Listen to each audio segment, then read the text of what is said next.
Jannette Anderson, thank you so much for coming on the show today at Inner Edison. I really appreciate you being here. Thank you. I appreciate it, Ed.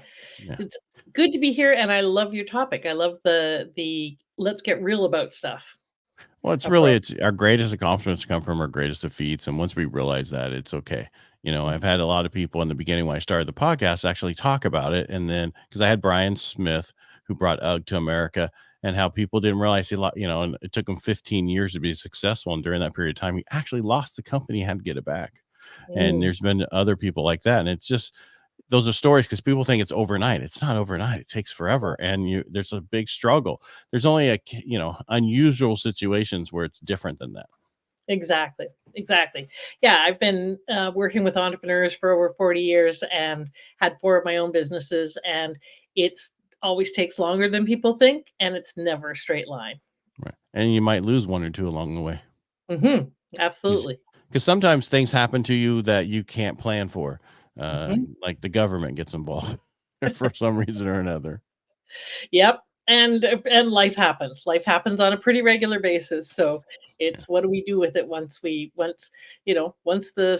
shit hits the fan? I forgot to ask you if I can swear on your show. It's too late now. Yeah, exactly. Once it hits the fans, what do we do with No, you're that? fine. You're fine. It says not for kids. Because then it doesn't have to go through everything. But the most important thing, like I said before, is you got to look at what has happened to you, whether it happened to you or for you. It's how you look at that because that can change your outlook on how what happened to you. Because Mhm. I explained this for the past year or so when my industry went 5% high in interest rates and drastically just destroyed our industry to where we lost 100,000 loan officers and 75 plus real estate agents. Not that we needed all those real estate agents, we still have too many of them, but the loan officers alone, that just, it's like, okay, I didn't do anything wrong, but it just destroyed my income and everything else. And you have to then look at how do I got to redo? I just built up this huge company, not because of the refinance boom, but just over time. And then Mhm. things happen to where you can't support that. And so Yeah, what did I do wrong? I did, maybe yeah, because I didn't do this or that, but anyway, move on. exactly. It's not about me today. It's and that's a lot like what everybody, well, not everybody, almost everybody went through in COVID of how do we pivot? How do we figure out who we are if we're not who we thought we were? And now what? So, Back then it's like, okay, well, while you're pivoting, here's some money, mm, true. right? They couple. Oh, you guys need some money because we just shut you all down. Here's some money. Now go Mm, do what you want to do. true. True. And Although oh, I, you need to borrow $1 million to keep your company going. We'll do it at this low interest rate for over a period of time. You know what I mean? It's just stuff that they did that they're not doing now. So if you're not during that period of the pandemic and it's after that period of the pandemic, you don't have the same sources to get stuff. true. So That's true. That yeah, there are fairly large number of grants and funding and stuff that they're trying to do to re-stimulate the economy, but it's not the same level as it was before. no, I mean, I've seen ERC and but some of those other things, and they're there, but it's not the same that they were doing. But and I'm not knocking what they did before. It's important to help because what they did and what the government did. But how do you go forward from here? Like that didn't happen. So let's forget about that happening. Where we are now and what you work with. Exactly. You work with what I call the silver entrepreneurs. You call them mature ones. Mature players, yes. Yeah, Yeah. and because I didn't realize how big that population is of people getting older. Mhm. I think 11,000 turn 60 a day or something like that. It's pretty. I saw the numbers earlier today when I was doing another place. It was a lot. And then in California alone, we're gonna by 2035 we'll have 1 in 5 that's over the age of 65. That's just Exactly. a lot of people. It is, and not only is it a lot of people, it's a lot of people who either can't afford to retire or simply don't want to retire. And so it's creating this amazing phenomenon that no one is paying attention to of the biggest cohort of entrepreneurs coming into the business world at of any time in history. And it's changing literally the face of business. I kind of joke and say the face of business is changing. It's getting a lot more wrinkled, and it's true. So what does that mean for business, for the economy, and for all those people? Because you used to retire at 65 and you'd be dead by 75. And so having that 10 years wasn't a big deal. But now people are living literally more centurions, no, centenarians, people who are 100 plus are alive on earth right now than have ever existed throughout history. We're living longer. And so people don't want to spend 10 or 20 or 30 or 40 years golfing and knitting. So what do? And so a lot of them are just what I call hashtag not done by a long shot. So they want to contribute in some way. They want meaning. They want to, they're going to get bored if they have to go and watch endless Netflix series. So what are they going to do? So it's time to start rethinking about how we do business. And like you said, if 1 in 5 are 65 and maybe half of them are actually going to retire, that means the other half are all moving into the marketplace. So if you think you got competition now, just wait. So these are people who are starting their own business, not going to work for other people, correct? Many of them, because good luck trying to get a corporate job when you're 70. Of course, Hey, 55, forget it. exactly. And even younger, if you're a woman, there's tends to be more ageism directed towards women. So yeah, good luck. You're literally invisible from that point. And so what do you I want to do? add to what you're saying Yeah. because there's a reason they say only put 15 years on your resume, right? Because then it's like, yeah, then they go, you're a certain age or whatever. Well, you're going to retire before that. You can't do that. It's like us with the lending industry.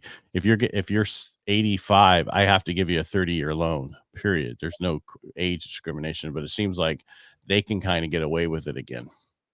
Well, and you know what? These days, that 85-year-old, and certainly within 10 years, that 85-year-old might live another 30 years. And so we really do have to reset our set points, because it literally used to be when you retired, you died. And that's not the case anymore. So we don't have enough in either country. I'm from Canada, you're from the US. We don't have enough money to fund all of the retirees and their retirement pension plans and so forth. So where's it going to come from? People are going to end up having to work. So either they want to or they have to, or both. And so getting back into corporate is a real challenge. What other options do you have besides being an entrepreneur? Because there's only so many Walmart greeters. There's only so many of them. How many are there? I don't I know. mean, but I had another podcast before you, and he did the same thing. He was retired in Breckenridge, Colorado. He's like, I golfed I skied 100 and so many days a year. I golfed all the time. I hiked all the time, and I was bored to death. And Mhm. so he started a new company to help small business owners and all that, and that's what he's been doing. Yeah, And I see that a lot more where people don't retire like they just, what am I going to do? And you're exactly. right, they are living longer, where a lot of these people work so hard to retire and they were dead in a couple of years. Yep. We were out to dinner, I think it was 15 years ago, my wife and my sister called and said, "Hey, we're going to be here and here and here." And we're like, "I don't know if we can do that." Lady next at the next table said, "I overheard your conversation." She goes, "Don't wait to do any of that, because me and my husband waited till he retired so we could travel, and he passed away Yeah. 6 months after he retired." Yeah. Which is actually a big part of what's also driving this underneath it, is because people really lose a sense of meaning, lose the sense of purpose in their life. And that's why, so especially men who identify strongly with their job is who I am, their career is who I am, tend to die not long after they retire, because if I'm not my job, who am I? I'm nobody. I'm nothing. And so there's no point. There's no point in being here. So now that people are redefining what it means to actually retire from this phase of life, what's the next phase of life about? Then we have to ask some of those questions. Who am I really? If I'm not my job, if I'm not my family, if I'm not my background or my history, who am I? And so people are looking for meaning going forward. And one of the ways to do that is to figure out what is your purpose and how do you live into that in a way, through your business, through philanthropy, there's lots and lots of ways you can live into it. You don't have to become an entrepreneur.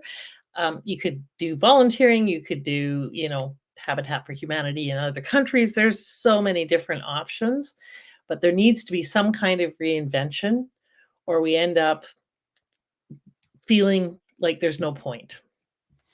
Well, and also there's a lot of people who don't have pensions anymore because Mhm. that's not out there. Their 401ks or 403bs were torn apart during different period of time over the last 10 years. They might Yeah, not have as much money, or they can't, only had a million, didn't realize they're going to live for 30 years. You know what I exactly. mean? Yeah. Yeah, I mean, people, I got a million. You're not going to survive off of that, and I exactly. try to explain to people in my state, if you're going to sell your house and go move somewhere else, don't put all that money down. Do a reverse mortgage and put 60 to 65% down. Keep the rest so you have additional money to live off of, so you don't have to touch your 401ks, your IRAs, all that stuff until you are forced to. That Mhm. way it lasts a lot longer. Exactly. Yeah, and, we haven't thought of ourselves living that old, so people haven't been taking care of themselves as if they're gonna live till they're 95 and 100 and 105, and so, we need more money to be able to take care of our decrepit selves when we haven't done that. So, there's a lot of reasons why people need more money, and I think really truly a big portion of it is our society, well, human beings are meaning-making machines. We tell stories about everything. We make up stories about absolutely everything that happens to us throughout our whole life.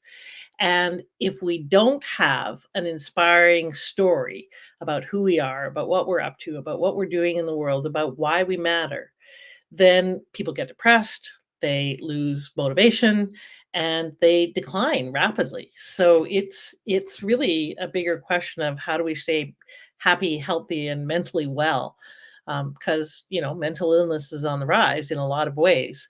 That might be one of the reasons that contributes to it.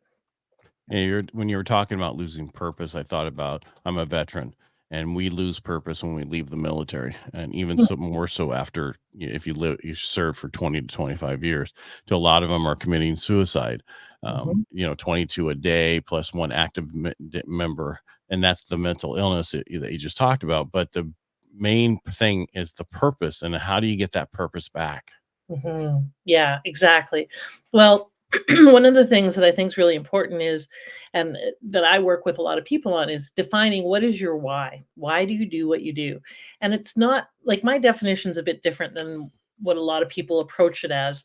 I say your why is the intersection of what you're healing from your past and what you long for your future, for yourself and others. Hmm.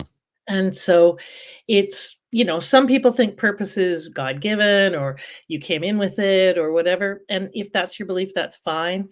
I think that it's what we're healing from our past. Most of us are set on the path of how we look at life, and the kind of the biggest beliefs that we have are formed when we're really young, typically out of some kind of drama or trauma or lack or challenge, and out of some of the good beliefs that get put in there as well.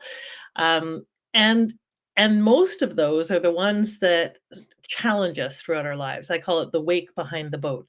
That we look back and we go, yeah, that played out this way through my life and held me back.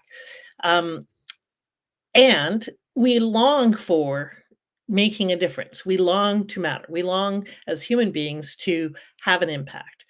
And so the intersection of those two is your unique why. And your why is different than mine and than anybody else who's listening, because those are two very unique things that we bring to that. When we know what that is, then we can know how to live into it. And how we live into it changes from period to period, time to time. So in your volunteering, in your service in the military, as a mom, in your community, in your business, you live into it in different ways at different times. But I think the why is consistent. I call it the thread that weaves through the tapestry of our life. And when we can figure out what that is, then it makes it a lot easier for us to make decisions, to figure out how to live into that, how to make it be a central part of what we do. What's your why? Well, my why is actually pretty simple. It's I want you to get that you matter and live like you do. And the reason for that is I always wanted to matter. I always wanted to get on the damn list. Never mind the top of the list. I just wanted to get on the list. I grew up with lots of drama and trauma and abuse and violence and so forth. And my mom, I don't know who my dad is, but my mom, she was married 5 times. She always picked her addictions and men and so forth over me. So for a long time, my longing as a child was simply to be chosen, to be picked ahead of the other things, to matter. And so what I see is that. I see that missing, that not enough story in a lot of people. And I grew up with lots of poverty and challenge and abundance, like depending on who she was married to, we had very different experiences. And those were all before I was 8. Uh, a lot of what I grew up with was what I call a no life. No, we can't afford it. No, we can't do that. No, we can't have that. And so, what I really wanted and decided very early as a child was that I wanted to create yes lives. So, my version of wanting you to get that you matter is so that you can live a yes life, saying yes to who you are and who you want to be, saying yes to what you want to do and what you want to have. How do we actually do that so that we have more fun, we have more pleasure in our lives, we're more on track and aligned? How do we do that rather than coming from all of this scarcity and fear and lack and so forth? So that's my why, is really truly, whether I'm facilitating personal development courses or teaching women entrepreneurs or helping maturepreneurs, whatever it is or has been when I worked in corporate, it's always been in some way, shape, or form about people getting that they mattered.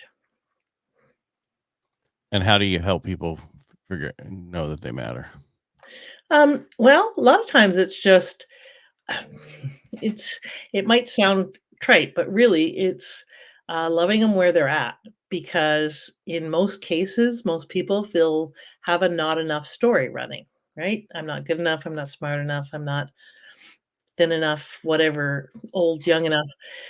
And if we can be with people where they're at and still appreciate who they are and what they contribute, that's a big thing for many people. They just don't get seen and heard and valued.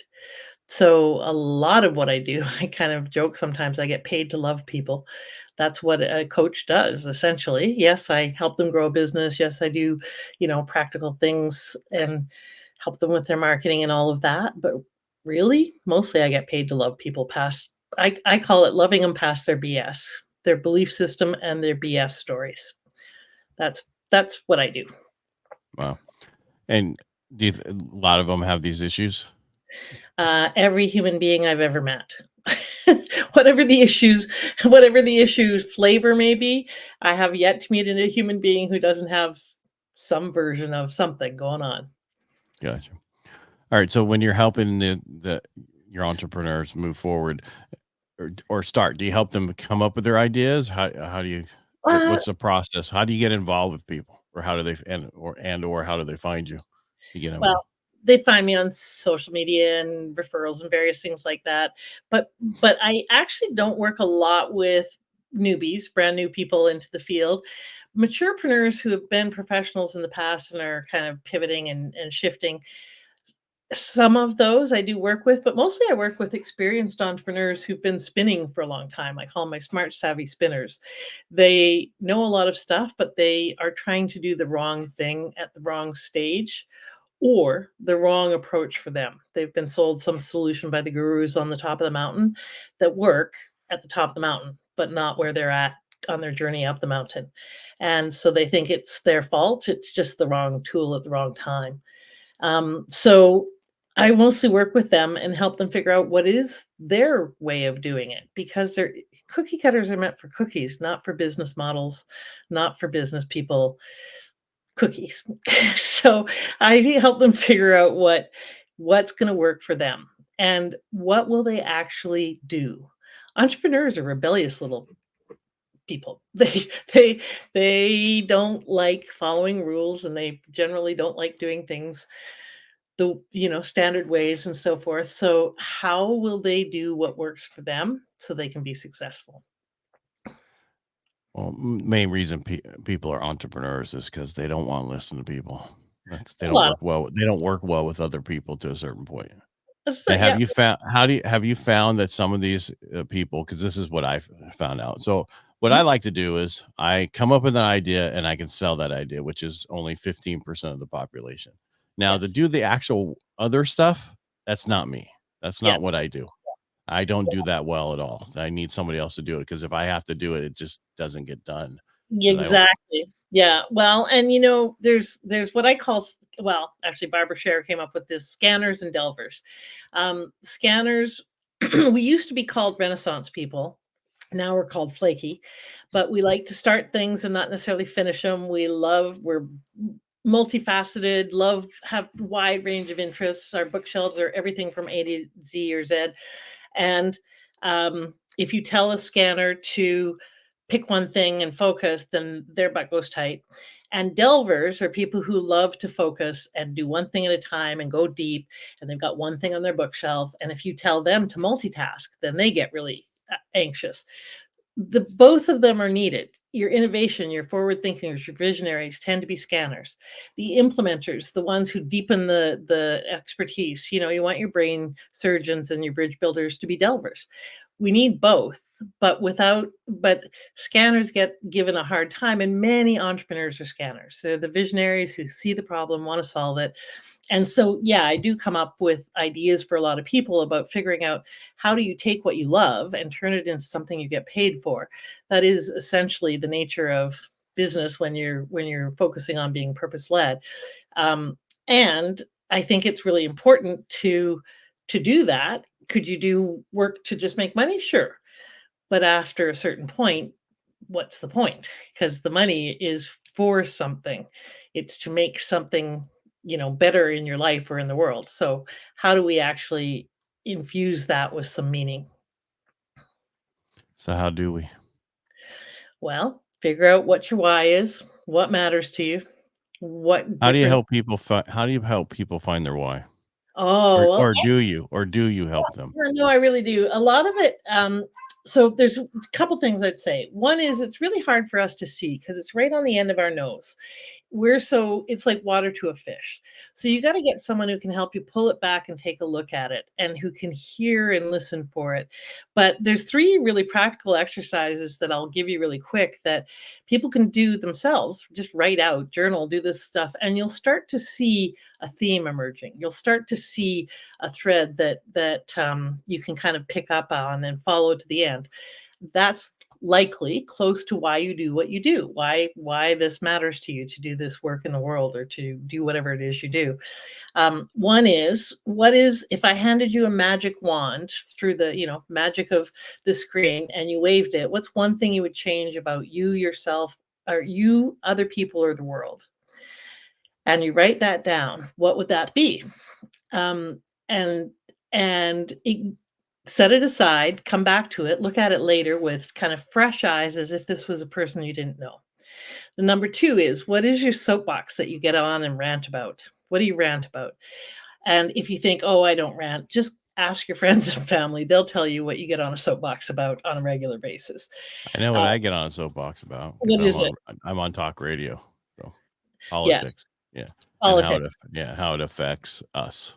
Right. Okay. The fact that we're not, and how it affects if we don't get out and vote, and that how that affects everything. And so what is it about that annoys you or frustrates you? Because people complain Hmm. but not do anything.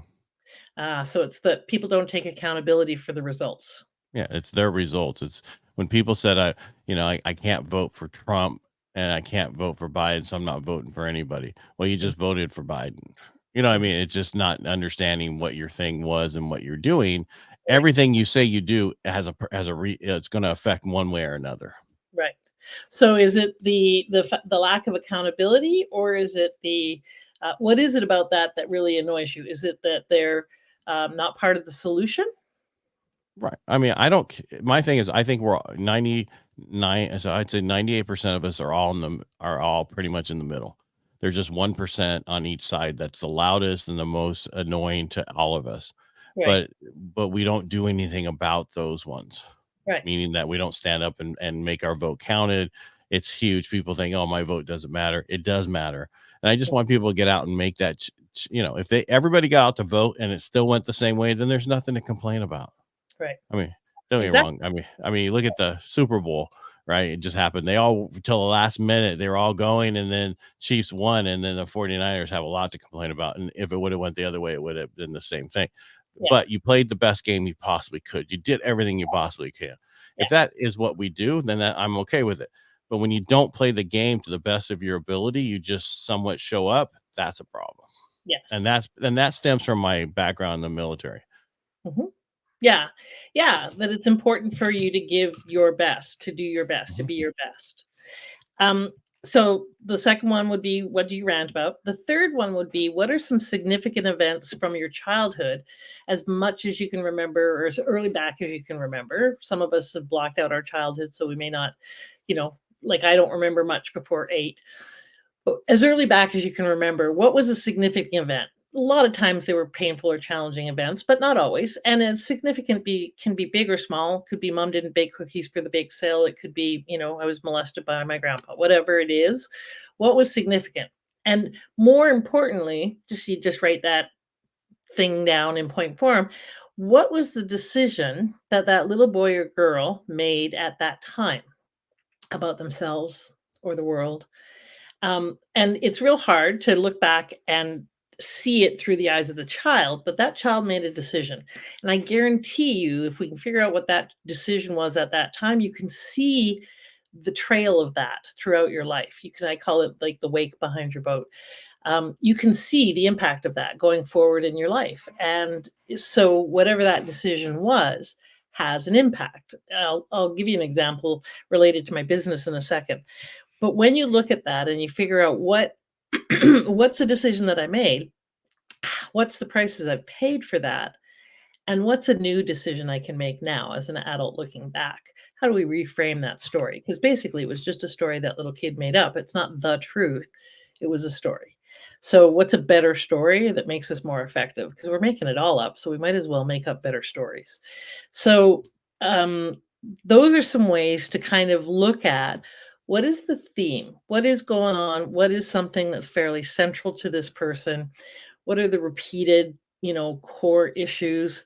Um, uh, what is something that's really, really important to them? And, some people you can think of it like, what's the lesson you came here to learn?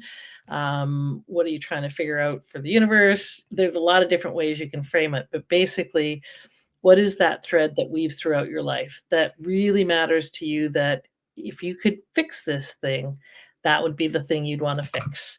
And we all have different versions of it. I've got a friend who is completely obsessed with animals. Thank goodness, because that's not my juice and my jam. Same thing with teens and so forth. Um, so we all have our corner of the universe that we care about, and that's great. That means I don't have to take care of the whole thing, which is awesome because I'm busy enough. So, but I'll give you an example. So, exercises like that and listening and really doing some drilling down on those are ways that we can figure out our why. So, like I said, though, one of the things is you can do those exercises and write it out, and you'll probably get a sense of it. But then, how do you turn that into something that's meaningful that you can kind of live into or turn into a business? That's where it helps to get some outside perspective, and to help you figure that out. Um, Coming back to that, what's the meaning that we apply? So, a significant event that happened in my childhood that was quite memorable and stood out. My mom was married 5 times, like I mentioned. 4 of them was before 8. The last one was a very bad guy. Looked like Santa Claus, literally looked 100% like Santa Claus, big white beard and stuff. Used to meditate with the Maharishi and would often drag my mother into the meditation room to beat the crap out of her. And a very violent guy. Killed his first wife and daughter, even though he wasn't convicted. But um, anyway, he took us away to a farm. I'm trying to do the really condensed version. And I begged for a dog because I couldn't bring home friends because it was too volatile. And I was super lonely. I was always afraid, super lonely, really, really wanted a dog. So I begged and begged and begged. I wanted a little miniature collie. No, no, no, can't have it. He beat her finally so bad that we got away. Cops came and got us, took us away, and we went into hiding. He tracked us down. One day on my way home from school, he stops, he gets out of the car, he puts this little beautiful miniature border collie into my arms and says, and I'm so terrified I'm almost peeing myself, and says to me, "If you get your mom to come back to me, you can have the dog." Then he Oh, takes the dog's licking my face and squirming, takes the dog and leaves. Now, for a 7-year-old, that was a very hard day. And I didn't articulate it this way when I was 7. But when I look back at kind of the wake behind the boat, the decision I made was, if I get what I want, I have to pay a really big price. Because if I told my mom about it and God forbid she went back, we would likely, get killed. Or certainly it would be very, very, very bad. So if I wanted if I wanted to have what I wanted, I would have to pay a big price. I can see a pattern of that in my life. I can see that when I worked for a corporation and I made the biggest sale in their history, and they had a history of doing not very unethical things. Like, they fired me because they owed me $120,000 worth of commission. It was a $1.2 million sale, and they didn't want to pay me because they were having a bad quarter. So they fired me, and then I had to litigate in order to get it back. Well, I didn't have the energy to litigate. I had literally just spent 74 days in a row working 16 hours a day for this corporation because I was filling in for 2 senior vice presidents. And and they fired me. So I went into a period of depression, and for a couple of years declared bankruptcy, felt very betrayed, and a lot of it I can trace back to that. I have to pay a big price for having what I want. It was the most money I'd ever made. It was the most title and prestige. It was in many ways the best, situation I had been in until it wasn't, and was very hard. Learned lots from it, learned lots about really listening to myself, because, I can tell the victim version of that story, or I can tell the accountable version.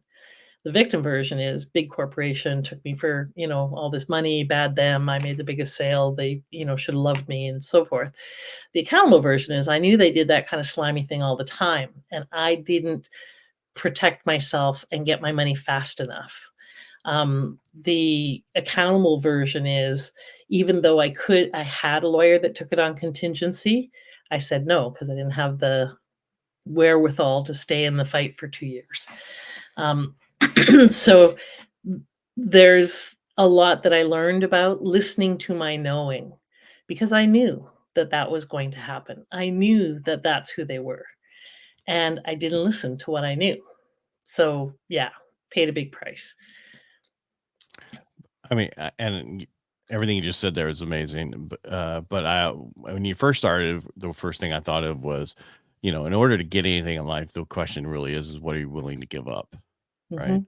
I'm not saying that whole puppy situation, that was just bad. I'm sorry. Yeah, That was yeah, horrible. But yeah. if forget that part of it, but move forward to in real life, what are you willing to give up or sacrifice to get to where you want to go? If you're not willing to sacrifice anything, I don't think you can get anything out of this world. Well, yes and no. I think it depends on what you mean by sacrifice, because I think, for instance, being all in is a sacrifice. It's a sacrifice when you cut off from the option to walk away or to only be partially in. And so, do you have to go all in? Do you have to re-choose to be committed over and over and over again? Heck yes. In every situation, every entrepreneur I've ever known who's been in the game longer than 2 or 3 years, it's about re-choosing and re-choosing and recommitting and recommitting. And so that is a sacrifice. It is a sacrifice to commit 100%. But I don't think that that means you have to suffer all the time. I think suffering, that's optional. Now, it doesn't mean it's easy.